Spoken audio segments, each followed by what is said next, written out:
The head of the Associated Press is criticizing the military's emphasis on controlling information and is urging Pentagon leaders to sit down with journalists to devise a better way to cover conflicts.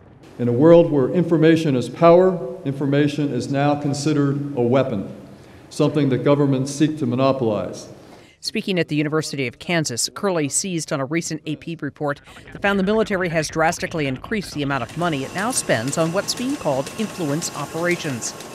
He says the previous administration turned the military into a global propaganda machine, bent on controlling what the world knew and when it knew it. Does America need to resort to al-Qaeda tactics? Should the U.S. government be running websites that appear to be independent news outlets? Should the military be planting stories in foreign newspapers? Should the United States be trying to influence public opinion through subterfuge, both here and abroad?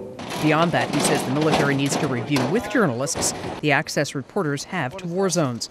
He says too often the military has been quick to rein in embedded journalists or expel them altogether. Now is the time to renegotiate the rules of engagement between the military and the media. Now is the time to insist that the First Amendment does apply to the battlefield. Since 2003, the Associated Press has had 11 journalists detained in Iraq for more than 24 hours, including photographer Bilal Hussein, who was held for 2 years. He says Americans understand hardships even on the battlefield and adds they deserve nothing but honest answers about what's happening to their sons and daughters overseas.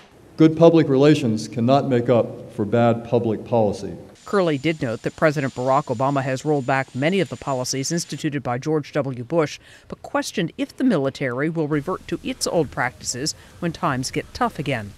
Diane Kepley, The Associated Press.